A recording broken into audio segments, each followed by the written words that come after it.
when we talk about the GDP doubling, it's going to have a huge multiplier effect on all the allied sectors, Yeah. So banking will not just double from here; it will quadruple, or it will even do more than that, because whenever a GDP grows, it grows with the backbone of credit, right? Yeah. So you said that, Varun, GDP per capita, right? You go to any mall in Delhi, right? कोई भी वीकडे पे चले जाओ, जब भी कोई festival नहीं है, कुछ भी नहीं है, and you people shop as if this is the last day on earth, right? So you go to airports, you don't get a place to sit, you don't get a place to sit in the lounge. Yeah. Right? People are spending crazy on cars, Lamborghini, Ferrari. You take any luxury car maker, they had record sales in the past 2 years in India. Yeah. You take a look at the housing sales. You take here in Delhi or here in Mumbai, right? They are. I mean, लोग घर ऐसे खरीद रहे जैसे कि it's a pair of jeans. Yeah. Right? Even before the project is launched or announced, it's all sold out. Yeah. It's like a movie ticket. Like first day, first show, पूरा building book. Like 1,000 crores, 5,000 crores is just halwa.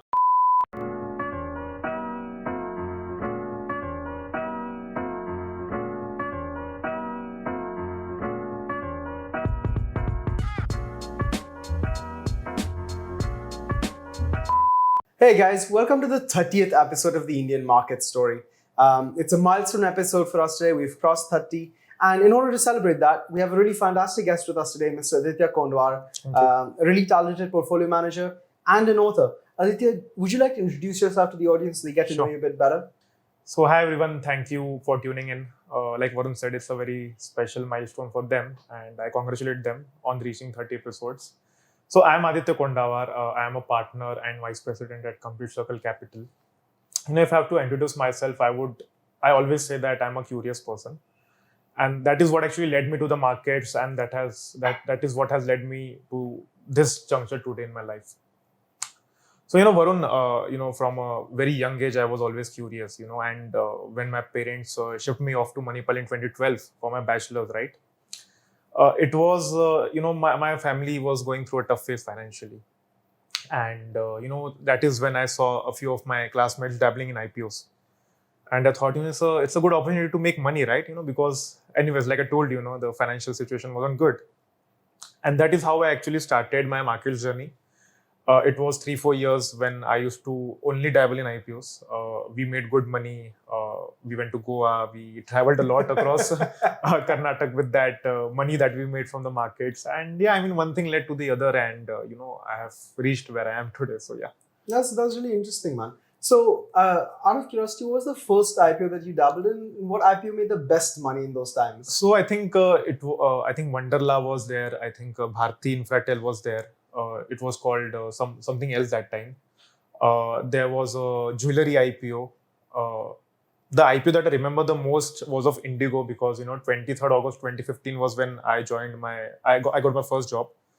I started working, and when I got my salary after 1.5 months, because I joined in 23rd August, so you get August and September ka salary ek saath. So it was during that time when the Indigo IPO came in. My first salary was close to 14,000 rupees. And I put all of that money in the Indigo IPO. Wow. So 765 rupees ka jo Indigo IPO tha, that opened at around 900, 910. And then I was hooked to the markets. Every salary that I got, I started putting in IPOs. And 2015, 16, 17 was a good phase for IPOs, because a lot of IPOs came and the general interest in IPOs wasn't that much. Mm-hmm. So I could easily get allotments. I could easily double, triple my money. Mm-hmm. And that's why I remember the Indigo IPO the most. It is what actually really hooked me to the markets big time.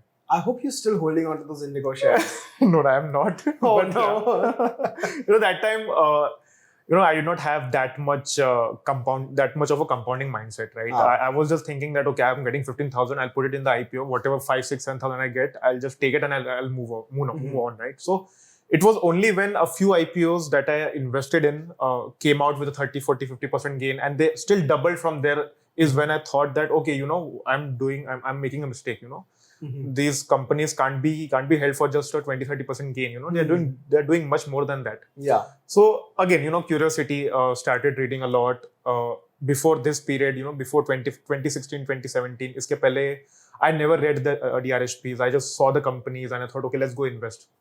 But then I thought, okay, and during this time also I made a few mistakes. I burnt my hand in a few IPOs. So I thought to myself, okay, I'm doing something wrong. I have to get to the root cause of it. And that is when I actually started reading on the secondary markets. I started reading about the DRHPs, which basically tells you everything about the company, right? Mm-hmm.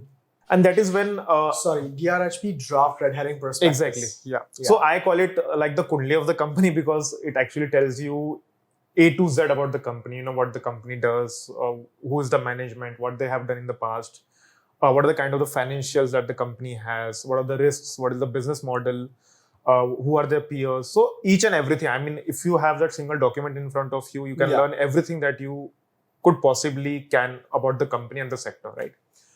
So reading DRHP for me was a crash course for markets, right? Because I mean, till now I would have read easily 300, 350 DRHPs, right? So that actually gave me a really good exposure to the markets, to the various sectors, to various companies. And that was a turning point for me in life because that actually opened up my eyes. Because I knew that, okay, reading this could actually help me make a lot of money. And I did that. I've been reading DRHPs. I have been reading a lot. And I mean, of course, I have really toned down my applications in IPO, but then, I keep reading a lot to just find out opportunities in the stock markets. Yeah. So how did you go from being that curious student to the co-founder and VP of, Complete Circle? Yeah, right? so I'm not a co-founder. So I'm just a partner and VP at Complete Circle Capital. But see, the thing is, like I said, my first day at job, right? They give you this, they give you this lanyard, right? So the first company that I worked with was E30. In fact, it's a listed company. When I wore that employee ID card, I decided that I never want to work in a corporate setup ever. So I worked with E-Clerks, I worked with Credit Suisse. Then I had gotten a job offer with PwC, but fortunately, they backed out. In fact, PwC defrauded me because I never got my offer letter. So it was end of 2016 when all of this was happening. Then I thought to myself that, PwC has defrauded me. And I had already left my job at Credit Suisse because, we were shifting houses and I just wanted to break to myself. That is when I thought really hard to myself that, the only thing that I'm doing in life today is just VLOOKUP and HLOOKUP on Excel, right? This can't really pay my bills going ahead. And there's no real life skill that I have. So it was during this 6-7 month phase, starting from 2017 Jan to June, July, when I started writing a lot on Quora. I started my own blog. I read around 30-35 books, right? So this was a transformative period for me because this was a 6-7 month phase where actually I gave 24 hours of my life towards the stock markets. So Quora pe I became a top viewed writer. I started my own blog. It again became a hit with a lot of people. Then I thought that, okay, let me give fuel to this curiosity. I want to do a master's course that actually satisfies this hunger for the stock markets. So I took up a master's course here in NISM, which is SEBI's own college. So it's on the outskirts of Mumbai. It's in Patalganga, Panvel basically. So I did a 1-year course over there. And, when I entered the college, I knew that I want to be an equity research analyst, right? Because that was where my love was. And, I always dreamt after that 7-month period, right? I always dreamt that I want to be equity research analyst. I want to crunch numbers. I want to find out stocks. I want to find out promoters, who can make me money, right? So from day one, I had decided that I want to be equity research analyst. Now, of course, naturally, after the 1-year course, the first job that I got was of an equity research analyst at a sell-side firm. Now, for the uninitiated, sell-side research means that you basically sell your research. You don't act on it necessarily. So the company that I've worked for did not necessarily act on that research, right? Now, there are two types of research in the market. There are two types of employers, so to say. There's a buy-side research, there's a sell-side research. So the level of buy-side research is much higher, much refined, and of a much better quality when compared to sell-side, because buy side mein, when you publish research, you have to act upon it. Either you don't buy the stock or you buy the stock, right? So naturally, it becomes a very refined and a very quality kind of a research. So I worked with this company called Samco for a year. I worked with a company called BP Wealth, which is into institutional equities. They buy themselves on the research that we publish, right? So it was a very good experience. But, again, there was always this feeling that, I don't want to work for any corporate. I want to do something on my own, right? So naturally, I worked with BP Wealth for 4 months. For 3.5 months, I worked over there. In fact, there's a very funny episode that, my confirmation letter had just come. Probation period ends, right? And you become an employee confirmed, right? So that probation letter came and I was like, you can keep it because I'm resigning today. And the HR is like, are you serious? So yeah, I mean, I left BP at the end of 2019. I had no plan, honestly. Went back home. Again, this 6-7 month period where again I read a lot. I published a lot of articles. Every month I was publishing a deep dive article. So at the start of 2020, each month I was publishing a deep dive article into a financial company. So I started with Bajaj Finance, Manappuram, HDFC Bank, Kotak Bank. And then I did two sectoral articles again on financials, and that actually helped me a lot. Then through all of these articles, I came in touch with a few of my friends from Twitter, and we decided to start a company. So the first company that I started was FinAcademy. It was into edtech, and the other company that I started was into investment advisory and research. So that is the journey, right? I had been always curious. I have always had this kida inside me. Okay, I have to do something on my own. And I always thought that if I don't start something on my own in this lifetime, right? So I would always have that regret. So very happy to say that, I don't have that regret anymore. In fact, those 2 years jump started my career by say 5, 7, 10 years. Yeah. When you are an entrepreneur, you have to do each and everything on your own. Yeah. There's no one to back you up. There's no salary credit message coming on the first or the third, right? Yeah. So you have no margin of safety, you have no backup, and you're out in the open. So yeah. You know what I find the most challenging about being an entrepreneur? Yeah, there's no backups. That's one really big issue. Yeah. But the other thing is there's no feedback loops. If you're doing a good job as an employee, like somebody aake bolega, bhai, acha kaam kar raha hai. As an entrepreneur, you'll only know the outcome of your work like 6 months, 1 year down the line. Yeah. You can be working on something for 6 months, 1 year, like honestly, like I have in this podcast, and I had no clue whether I'm doing a good job or not, and now thankfully we have some viewers, and now I feel like, okay, that hard work is invalidated. I think that's a very good point. It's an endless loop, Varun, right? Yeah. You wake up, you do your work, and you're not doing it just for a day, for a week, for a month, right? You're doing it for continuous quarters. Like you said, it can be 6 months, 12 months before you actually know that, okay, it has actually resulted in something. Yeah. Right. So keeping at it is extremely difficult. Yeah. But one thing I can pick up from your story that I've not necessarily seen with a lot of people is, I think throughout your journey, you had initiative and perseverance. And I think that's not a lot of people that can say that, right? And I think that initiative and perseverance is why you've got to where you've got to. But I see so many people that I speak to, I want to do this, I want to do the markets, I want to do this. And they don't have initiative, they don't have perseverance, and they fall off. Yeah. And then it's like, well, of course you fell off, So Varun, thank you so much for those kind words. But, when I look back at my journey and honestly, I can't take all the credit for it. In fact, the major credit would go to all the people whoever have supported me throughout this journey, right? People who actually who initially seeded the idea of investing. In fact, it's very funny that, the people who initially seeded the idea of investing aren't investing today, right? They're very heavy in debt today. Oh God. People who were very kind to tell me, okay, you don't do this, do that. People who were just kind enough to talk to me, people who were kind enough to give me time, people who were kind enough to support me, our initial clients, people who just wrote a kind comment for us. So, I always say, I've always tweeted this, that, that the concept of a self-made person is a myth, right? Because, your parents support you, the Almighty supports you, your luck supports you, your timing supports you, just being born in India is a ovarian lottery of sorts, right? Absolutely. So I think there are so many factors that actually help you, right? So can't really take all the credit for it. So of course not. No, that's a fantastic attitude, man. That's a really beautiful attitude. So I guess moving on, from understanding your personality a bit better, how has your investing style evolved? Because obviously originally you were, an IPO kida. Now, what's your investing style? Where do you put your money? How do you think about stocks? So the way I put my money and the way my company puts their money is very similar. If I have to synthesize it into two parts or two strategies, number one would be to find out future themes, right? So let me give you an example of a car, right? Mm-hmm. So Varun, the car that you used to drive 5 years back and the car that you drive today is completely different. Yeah. पहले की car में the only bragging point used to be leather seats and sunroof and all that, right? But the bragging rights today in cars are totally different. You know, you have ADAS, you have regenerative braking. It can be a hybrid car. It can be a flex fuel.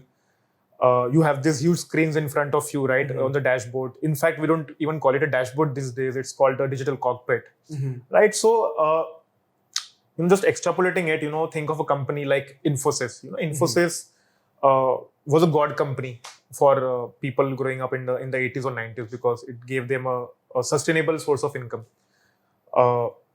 But today, the scope of IT has completely changed. You have companies like KPIT or a Tata Alex or a Tata Technologies who are into driverless cars, who are into digital cockpits, who are into regenerative braking, who are into ADAS. So they are developing technologies of the future, right? Tesla is a prime example of how the transformation in automobile has happened, right? You have this, you had these huge cars in the US with, they were diesel guzzling cars, and then comes Tesla with no intermediary, no commissions to any brokers, and directly selling to the consumers. And their cars are, in fact, they can't be they can't be called cars. In fact, right? They are pieces of software. Yeah. Okay? So, we were talking to the KPIT management, and, the cost of software in a car used to be 10%, 7 to 10 years back, right? It went up to 30% in the past few years. Today it's at 50%, and it will go as high as 70-80%. This cost of software? Just the cost of software. Because cars are increasingly becoming pieces of software, as simple as that. Yeah. There were a lot of memes, in fact, at the start of the year when Mercedes said that, they would start selling pieces of their car for subscription. But, when I spoke to the Tata Tech management, right, they said it's very true because, cars will come preloaded with all the features. You would have to subscribe to them as per your need, right? It's like a Netflix. Yeah. आपको एक screen का लेना है तो आप 400 रुपए पे करो, आपको 3 स्क्रीन का लेना है तो आप 800 रुपए पे करो, फैमिली पैक लेना है तो 1400 रुपए पे करो, right? So your car would be like a puzzle, आपको जो puzzle का piece चाहिए आप उसके लिए पे करो and you pay for that. So my point being that, number one is, betting on such kind of companies who are very innovative, right?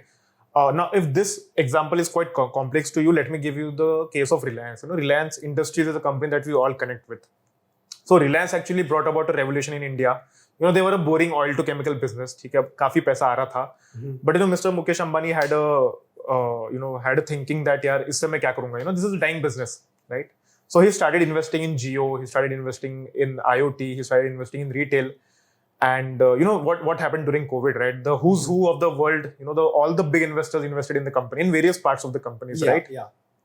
So, that's a brilliant example of what an investor should be. You should be always forward looking. Right. Because if you take your eyes off the future, you're dead, as simple as that. Again, take the case of Elon Musk, right? When they sold PayPal, right? He had the option of chilling eternally in the Bahamas, right? But he took all of that money. He took a 100x gamble by putting all the money in Tesla and SpaceX. And look at where the company is today, right? You take any technology, you take any universe-altering technology, and that man is working on it. SpaceX, Tesla, Neuralink, Hyperloop. All world-changing applications, right? Yeah, so, even the solar tiles one as well. In fact, that also, yeah. So that is option number one, betting on future technologies. And, the strategy number two is to, of course, bet on those companies which have a proven track record of excellence, right? And they're going through a bad phase. Right. So to give you an example, take the stock of Maggi or take the stock of Nestle India during the MSG crisis that they had in Maggi noodles. Yes. Right. So the stock had corrected a lot. They had a full-blown crisis, and just look at the stock journey from there. Right. It has multiplied. Yeah. Take the case of Infosys during say 2015-16, and then 2017-18, and then again recently. So there had been some public disputes between the outgoing CFO and Mr. Murthy, and the stock had fallen a lot, right? People wrote off Infosys, but just look at where Infosys was that time and today, right? Yeah. Take the case of Maruti when in Manesar, one of their managers was killed by the union, unfortunately. Stock corrected a lot, and post that the stock has recovered a lot, right? So if I have to give you the analogy of Mumbai, right? ठीक है, अगर आपको अंधेरी से fort आना है, right? रास्ते में बहुत सारे पॉटहोल्स आएंगे, राइट? समटाइम्स वो स्पीड में फॉल फ्रॉम 80 to 20, समटाइम्स वो स्पीड में fall from 80 to 40, right? So just to extrapolate it, आपका stock भी वैसा ही है. There will be potholes जब आपका speed पूरा खत्म हो जाएगा. But you know that you're going to reach your destination, right? Mm-hmm. So stocks also go through a very good phase and they go through bad phase. So when a bad phase does come into a particular company, make sure that you assess the situation. And if you see that, okay, the company can come out unscathed from it, maybe it will take a year, maybe it will take 6 months, you just assess that and accordingly you can take a bet. And most of the times it works out because see, excellent companies are excellent for a reason, right? These companies are built in such a way that even if a buffoon comes in, he can still keep the ship steady, right? Yeah. So yeah, I mean, these are my two strategies. Again, to summarize, number one, bet on future themes, themes that will actually change the world, themes that are very innovative in nature. And number two, these are good or great companies going through a bad phase, which actually ensures that you get a very good entry point into the company, because everybody has a negative view and you have a positive view. So it's a form of contrarian investing. So it gives you a good price and it gives you a good quantity as well, because everybody is selling, right? So yeah. Makes sense. So right now, what kind of themes are you looking at? And maybe if you can, share some names of stocks. Absolutely. Of course, they're fully covered by disclosures. So feel free to share. So like I said, the number one stock that comes to our mind is Tata Technologies, because, they are working on the technologies of the future, right? You have a company like KPIT, you have a company like Reliance, you have a company like, say, Uno Minda. So, all of these are very futuristic themes, right? A company like Tata Technologies, what they are doing is that they're converting your ICE, meaning the traditional internal combustion engines, to EV vehicles, right? They're developing EVs for new OEMs who have nothing of their own, right? You have a company like KPIT, which is into driverless cars. Again, Tata Elxsi is into driverless cars. Take the case of L&T Technology Services, which is into smart cities, right? Take the case of Reliance, they are retrofitting their Jamnagar refinery, which was into crude oil distillation to produce new cleaner fuels, right? So I mean, the average investor can't even fathom how complex it is, right? Reliance's Jamnagar factory is the largest in the world and it's the most complex. So it has a refinery complexity index of 9.1, which is the highest in the world. What's a refinery complexity index? So it actually tells you, if you put in a 1 barrel of Brent crude, right, how many distillates you can take out of it. So Brent crude se काफी सारी चीजें बनती है, right? You can make petroleum products, you can make plastic products, you can make chemicals, right? So the more complex the refinery is, the more amount of products you can make, right? So I mean, number one, of course, kudos to them for making such a facility, and number two, again, kudos to them for actually looking into the future and retrofitting the refinery so that they can produce cleaner fuels. Yeah. And I mean, if that's not enough, they're getting into gigafactories. They're getting very big into solar. Jio again has a lot of big investors. They are getting big into IoT. They're getting big into telecom. In fact, thanks to Jio itself, we have had so much consumption boom going on in the economy, right? I think one fact that really stands out to me is post Jio, India is, I think, in the 3 lowest costs of data per kilobyte. Correct. And that's all down to Jio. Absolutely. So, Varun, we are born in the same year, right? So you would very much relate to this. There used to be a time when we used to use 1 GB a month. Yeah. Right? Yeah. And today the average consumption of a user in India is like 40-50 GB. Yeah. Unprecedented. Unbelievable. Right? And there was a very beautiful report by Bank of America which said that, before Jio there were 3-4 unicorns, and after Jio there were 35-37 unicorns. So, India actually leapfrogged in terms of digital innovation, right? So, you take the case of UPI, you take the case of ONDC. We talk a lot about ease of doing business, right? But if there were to be an index called such as ease of doing payments, I'm sure India would occupy the first spot. Yeah. We have clients in we have clients in the Middle East, we have clients in Australia, and they take 2-3 days to remit money back to India, and sometimes that does not happen. Yeah. And in India, you have multiple options. I think last count was some 120-125 options. Google Pay, Phone Pay, Bharat QR, this, that, Amazon Pay, anything. Yeah, anything. I mean, you can't even count them. There are so many options, right? And the best part, Varun, is that India is actually not stopping, right? The regulator did not say that, okay, हमने UPI कर लिया, we are doing trillions of transactions every month. Okay, we are happy. No, they did not stop at that. We are talking about ONDC, we are talking about e-rupee, we are talking about blockchain. So all of these things have become buzzwords in the economy today. Account aggregators. Exactly. Yeah. This is so good. But even Aadhaar as a system, I know we tout UPI, but I feel like we've forgotten the power of Aadhaar. Like, oh no, absolutely. Aadhaar is a transformational system. Absolutely. The ability to provide digital identity, immediate KYC, Correct. verifications, it's unprecedented. In fact, Aadhaar is the biggest program in the world for verification, and thanks to Aadhaar, there have been so many. It has led to such a good effect on the economy because so many leakages were plugged. A lot of public welfare schemes were linked to Aadhaar, so it was ensured that the end beneficiary actually gets the result.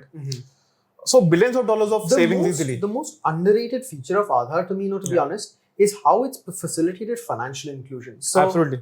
I think when we were, in our teens, opening a broking account. Oh, thank you. I was just going to say that. Yeah, it was such a pain. I see. All the verifications, KYC had to be done physically. Yep. Now you can do KYC in 3 minutes. Exactly. It's unbelievable. Absolutely. I still remember. Of course, I help a lot of people start their financial journey as well. Right? They don't know anything, right? Sometimes these are people who don't even know how to use the net banking, right? But this Jan Dhan Aadhaar mobile stack has made it so easy for them. Like you said, 3 minutes, 3 minutes के अंदर पूरा KYC खत्म हो जाता है, and Zerodha again is so fast that 30 minutes के अंदर आपका login ID password मिल जाता है. Opening a broking account has been never easier than this. Earlier we used to do like 40-50 signs. Yeah. It used to be so hectic. I'm sure that 20%, 25% or even higher percentage of people would be just giving up. कि यार मुझे इतने sign नहीं करना है. Yeah. And on the company side also, अगर आपके पास ज्यादा पैसा नहीं हो, if you're not a big investor, why will I take the effort to do this whole Exactly. Now कोई भी आएगा कर देंगे. बिल्कुल. It's very easy. It's so I guess that brings me to my next topic. Sure. I think we discussed this also when we were both born. Yeah. India's per capita income was $500. Yeah. Right now we're at roughly $2,500, and our viewers will know that my undying passion is to see us hit $5,000 by 2030. So. We know about DPI. We know about how DPI is expanding access to services, and we know about the consumption boom. But what else is going to take India from this 3.5 trillion to 7 trillion, or $2,500 per capita to $5,000 per capita? See, Varun, if I have to list out a few factors, right? Number one would be, of course, the kind of investment that the government is doing. So, the National Infrastructure Pipeline states that they have a investment outlay of close to 111 trillion, which is 111 lakh crores, right, in the economy. Now, take the case of Mumbai, right? It is safe to say that 50-60% of Mumbai today is dug up. Yeah. Right? You have coastal roads being constructed, you have multiple metro lines being constructed, you have the Trans-Harbour Link, you have the new airport coming up. Yeah. You travel from Mumbai to Pune, you see the missing link, you see multiple metro lines, you see the expressway being expanded. You go to any city, I was talking to a bank manager here in UP, in Delhi, in fact, and he was saying that, the transformation that they have done in the past few years is phenomenal. I think if you rewind 5 years back, right, UP just had 2 expressways, and they're going to have 7 or 8 in the next 3-4 years. So they're going to become the land of expressways in India, right?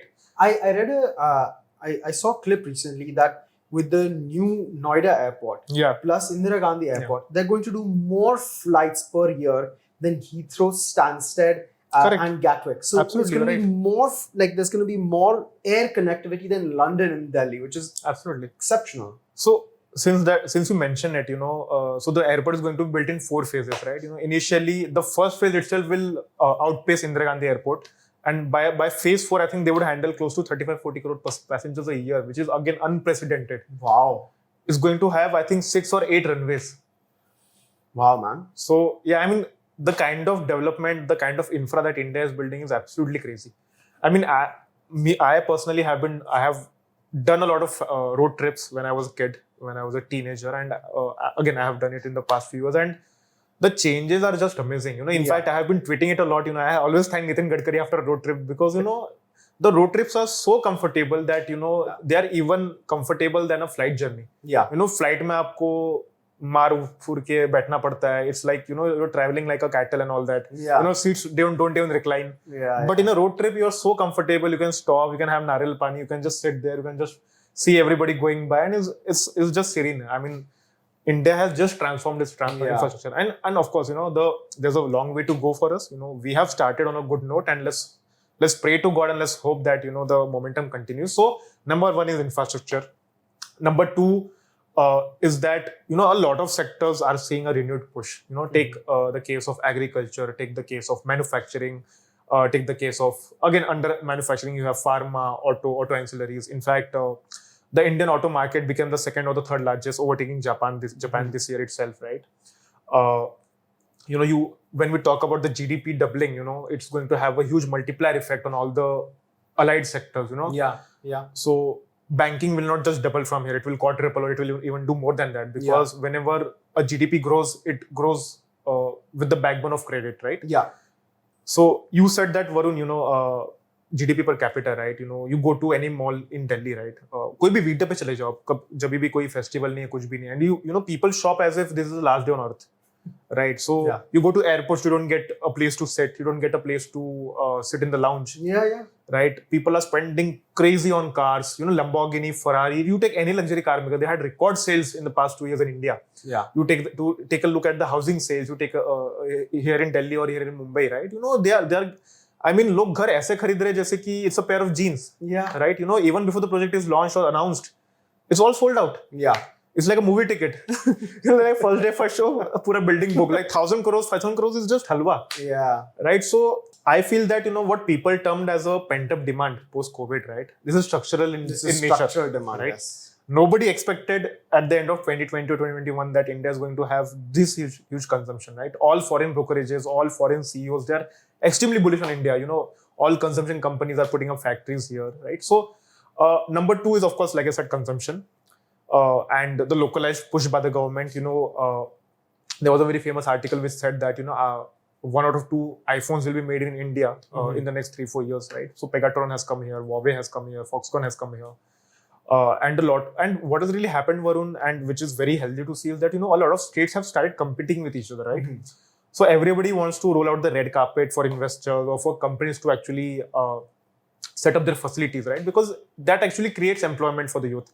See, we have a demographic dividend, right? We have a demographic advantage. But if we don't create enough jobs, then that it can be a disaster in the making for us, right? Yes. Then China ki tarah hame one-child policy lani padegi, which will not be passed, right? Because we are a democracy. We are not autocratic like China, right? So number 3 is that. And number 4, I would say that, India is actually innovating a lot in digital. India, so while the past few decades, countries have taken the lead up in, say, physical manufacturing. Say, take the case of US in oil and gas, take the case of China in commodities and electronics, right? Take the case of Germany for your capital goods or automobile, right? So I think India for the next 10, 15, 20 years has 2 twin opportunities, right? Number 1 would be manufacturing hard goods.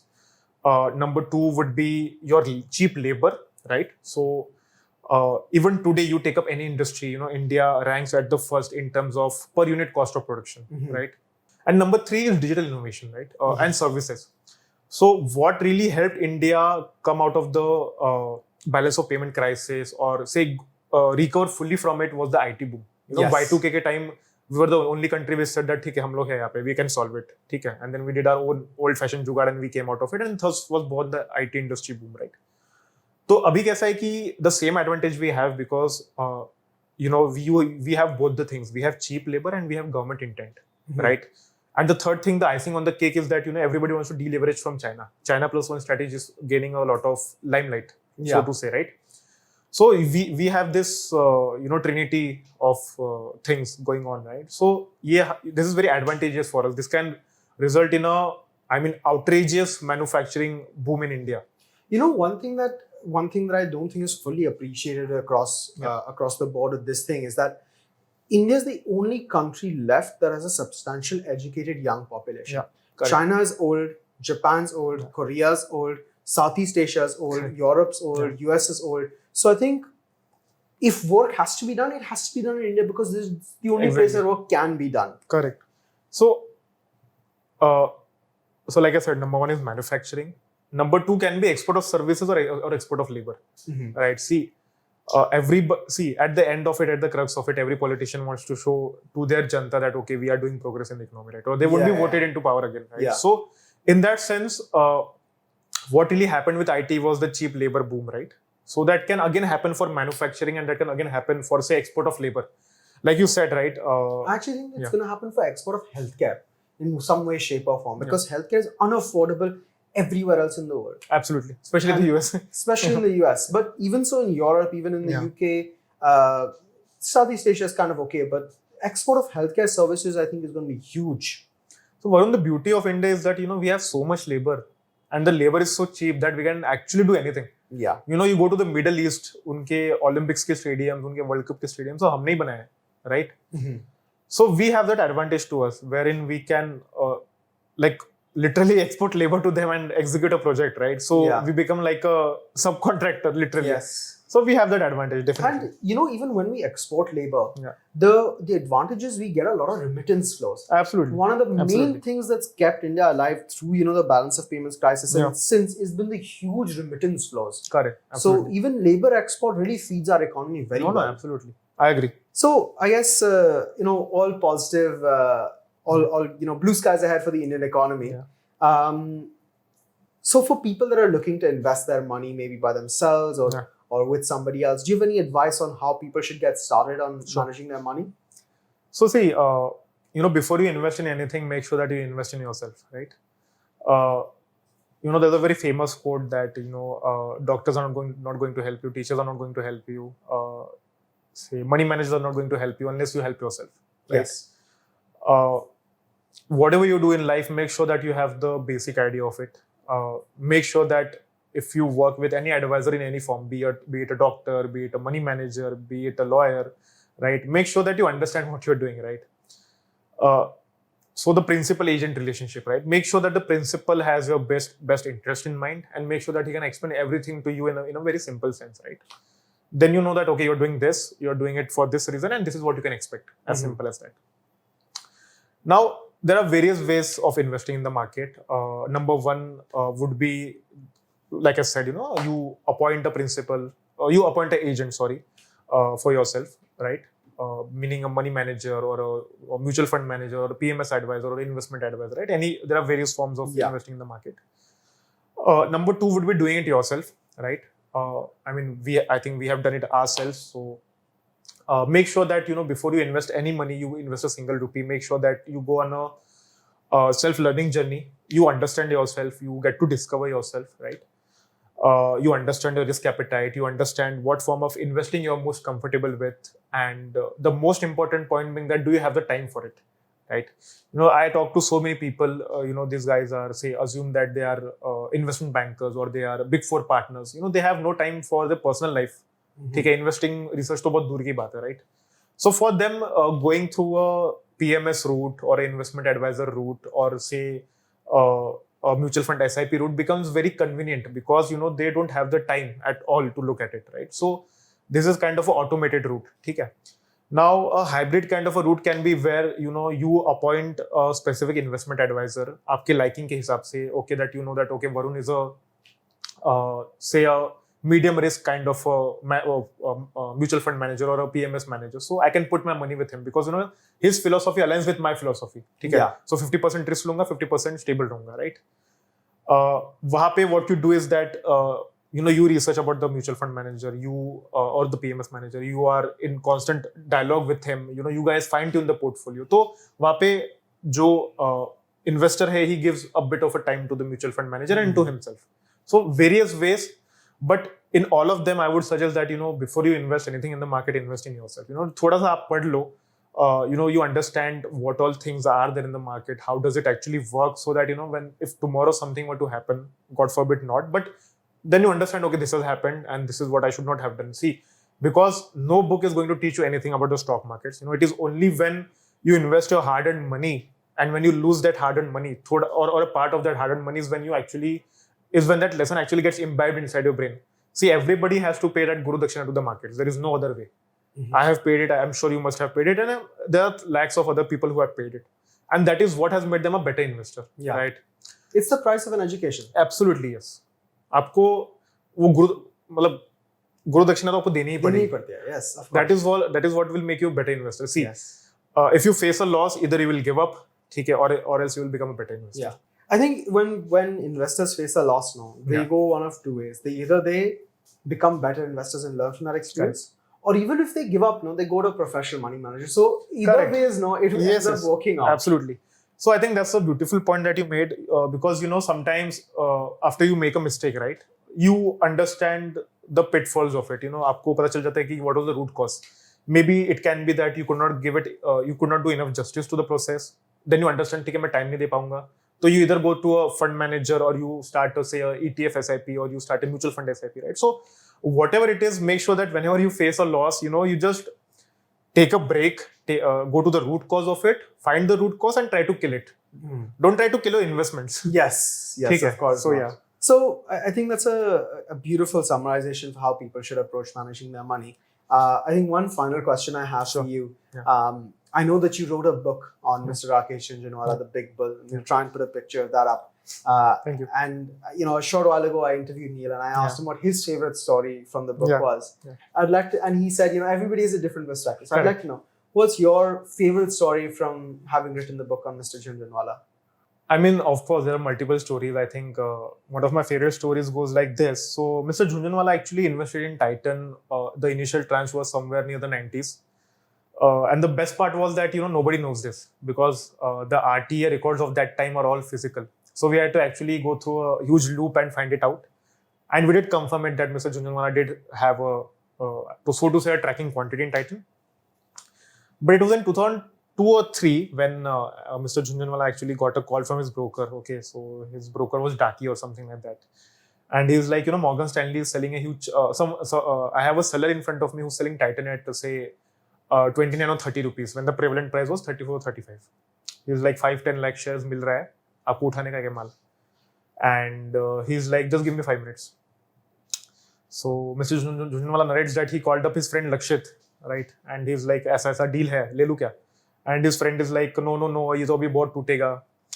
And then he's like, मैंने बोला भाड़ में गया Lakshit, and he bought the stake. And 2004 was when Mr. Bhaskar Bhatt assumed the position of MD at Titan, and Mr. Jhunjhunwala actually went ahead and met him. So the story goes like this: that Mr. Jhunjhunwala enters the office. He sees that the office is very मतलब काफी vibey culture है, सब young लोग हैं, and Mr. Jhunjhunwala gets impressed. The office is like an open culture. Buildings are beautiful, and then he goes ahead and sits with Bhaskar Bhatt, and their half an hour conversation actually extends to 3.5 hours, and that is when Mr. Jhunjhunwala got convinced on the story, right? So Bhaskar Bhatt was very candid with him. He told him everything कि ये हमारी problems है, ये हमारे solution है. So this is more related to the markets, and non-market related story. I would say that. So Mr. Jhunjhunwala used to frequent a bar over here. I forgot the name of the bar. यहीं पे Marine Drive पे है, Marine Drive पे है. So we went there. We sat at his favorite spot. We spoke to the waiters, and so all the waiters were like, yeah, he was a very jolly person. He used to tell everybody कि हाँ ये stock ले सकते हो, invest करो. And then I asked them कि what's the average tip that you get over here? So the name is Joffrey's, by the way. So we asked what's the average tip over here, right? So they are like, sir, our average tip is like 5,000-6,000. And we were really questioning our life choices that time. And after that, we were like, how much did Jhunjhunwala ji kitna tip karte the? They're like, sir, average 1,500-2,000. Right? So why that is my favorite story is because, he was a value investor everywhere. And, just to, I mean, of course, I have given you all the stories, but in the end, Mr. Nilesh Shah, actually, the CIO at Kotak Mutual Fund, right? So he opened up our session when we did our first book launch session. So he actually told us that Mr. Jhunjhunwala anonymously has sponsored a lot of people going through child education. Like he sponsored a lot of children going through school education. He built a lot of hostels. He did a lot of food donation. Anybody who came to him, never went empty-handed, right? So Mr. Jhunjhunwala did a lot of things anonymously as well. So, I mean, he was a person who lived his life king size. There's no doubting it. He breathed their equities. I mean, of course, I could not meet him. I think that's a regret that I have. But I mean, yeah, all around a very, very great personality. And like I said, I mean, I took you all through all the stories, where he was kind, where he was value seeking, where he was just himself. I'm sure there's many more stories. That our readers will Absolutely, enjoy. absolutely. I mean, there are in the many book. more stories, many more stories, hundreds of stories that we cannot unfortunately tell you on a public forum. But yeah, there are. Well, I think that's all the questions I had for today. Super. Is there anything else you'd like to share with the viewers or the wider public? I mean, I would just want to end this session by saying that this is India's golden decade. India used to be called the Sone ki Chidiya before, and I think that period is definitely imminent for us. Make sure that earning money, saving money is just say half the battle. The other half of the battle is actually growing that money. Yeah. ठीक है. अगर आप bank FD में अपना पैसा डाल रहे हो तो you are actually losing that value of money, right? So make sure that you put your money in a you put your money in the market so that you earn in double digits. ठीक है. You beat the FD, you beat the inflation, and that money actually grows. Yes. Right? Or else you're just walking in reverse. You're not going ahead, you're walking in reverse. Yes. And lastly, I would like to just say that I mean, my journey has been all about self-learning. It has been all about collaborating with people or seeking their help. So make sure you do the same. Make sure that you study a lot. Make sure that you go on a self-learning journey, because I'm sure that self-learning journey will take you on a self-discovery cycle as well, right? So it will open up a lot of doors for you, right? So what my CV or what my academic qualifications could not open for me, my self-learning journey could open it for me, right? So make sure that you study a lot. Make sure to reach out to people, ask for their help. There's no shame in it. Even I do it today. उसमें कोई शर्म नहीं है. If you don't ask for it, the answer is always no, right? But if you ask for it, at least some people will tell you yes, right? Yes. So make sure that you do these two things, and I wish all the viewers a very happy investing journey. Thank you. Thank you. I think thank you so much for joining us on this Thank you for podcast having me. and sharing your thoughts. It's been a fantastic conversation, something Same I for really me. enjoyed, and I'm sure Thank you. something our viewers will really enjoy as well. Thank you. So thank you so much for joining us once again, and it's a pleasure to have all of you viewers here for our 30th episode. We'll see you next time. We're not even thinking of slowing down. We're just going to get faster and faster from here. Thank you. This podcast is produced by Elixir Equities Private Limited, a SEBI-registered research analyst. Registration number INA00004787. The information provided in this podcast is for educational and informational purposes only and should not be considered as investment advice. Investment in securities market are subject to market risks. We strongly advise all investors to read all related documents carefully before investing.